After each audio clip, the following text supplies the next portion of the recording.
Hola, te doy la bienvenida al podcast de Píldoras UX. Soy Gemma Gutiérrez, diseñadora de experiencia de usuario y experta en diseño de producto digital. Déjame que te acompañe y guíe en el proceso de aprender el diseño de experiencia de usuario.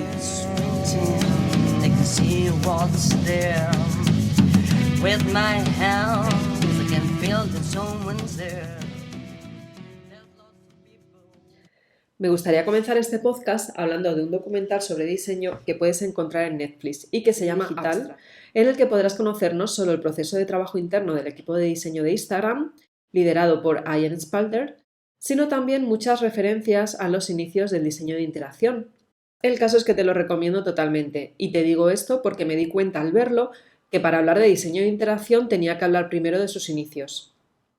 El diseño de interacción surgió precisamente gracias a la investigación de los ingenieros de la empresa Xerox, que venían del campo de Human Factors y por lo tanto eran expertos en el comportamiento humano-máquina. A inicios de los años 70, estos ingenieros crearon, además de la impresión por láser y Ethernet, una cajita móvil conectada por un cable a un ordenador. Cuando se movía esta cajita con la mano, el usuario podía ver una flecha que se movía al mismo tiempo en la pantalla del ordenador. ¿Sabes de qué estoy hablando, no? Estas mentes maravillosas inventaron el ratón y la interfaz de usuario.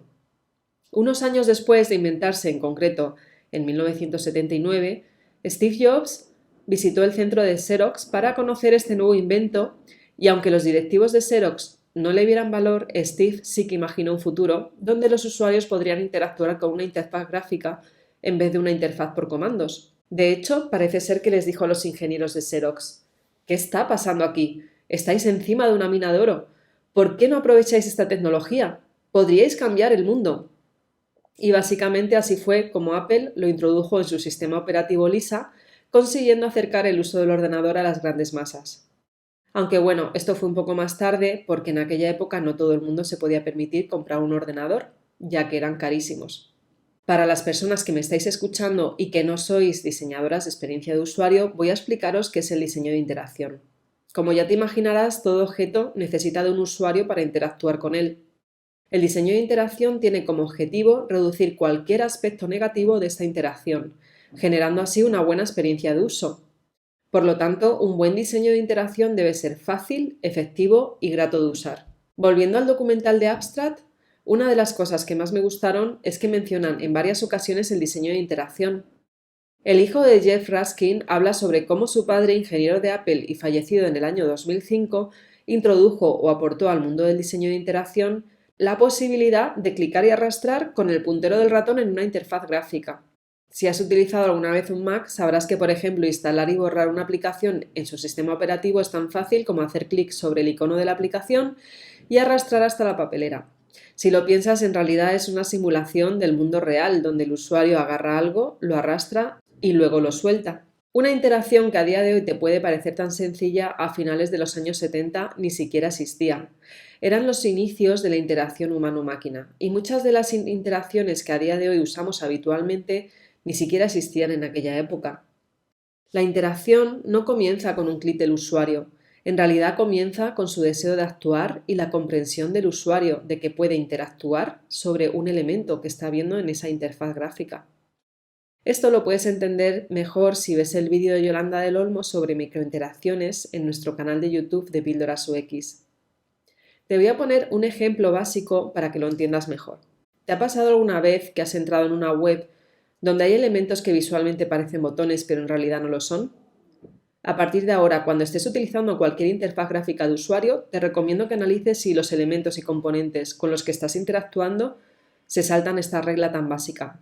Quiero que tengas en cuenta esto porque si acabas trabajando en diseño de experiencia de usuario y en concreto te especializas en el área de diseño de interacción, tendrás la responsabilidad de definir el comportamiento de un servicio o producto digital. Una de las tareas más comunes que tendrás que realizar será la de diseñar flujos de pantallas en los que definirás la navegación que realizará el usuario para completar una tarea u objetivo concreto, y la creación posterior de wireframes donde se muestre el detalle de la interacción. Un ejemplo sería tener que diseñar el comportamiento de un menú desplegable y todas las interacciones posibles que tendrá el usuario con él.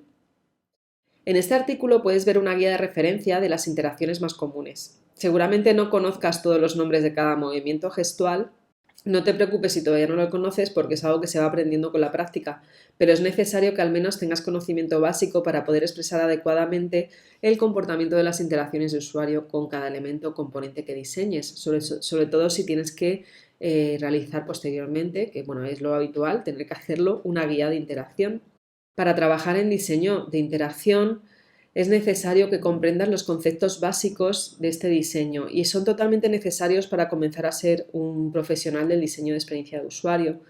También existen reglas o pautas que te pueden ayudar a realizar un buen diseño de interacción, como por ejemplo los principios de diseño de los que te hablo en mi podcast número 5.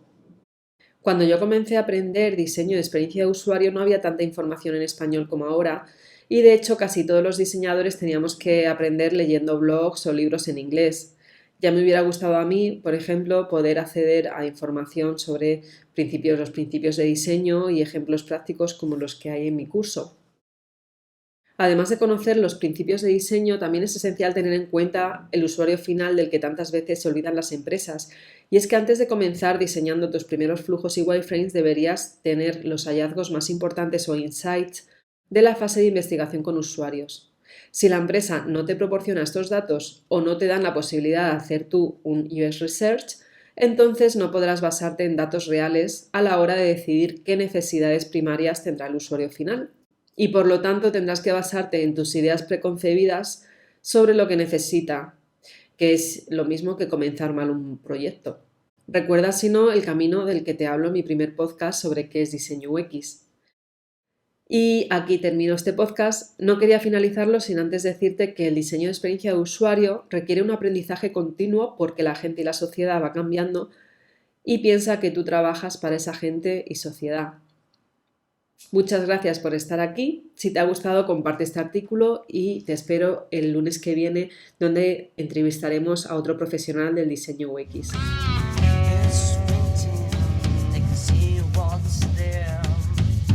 With my hand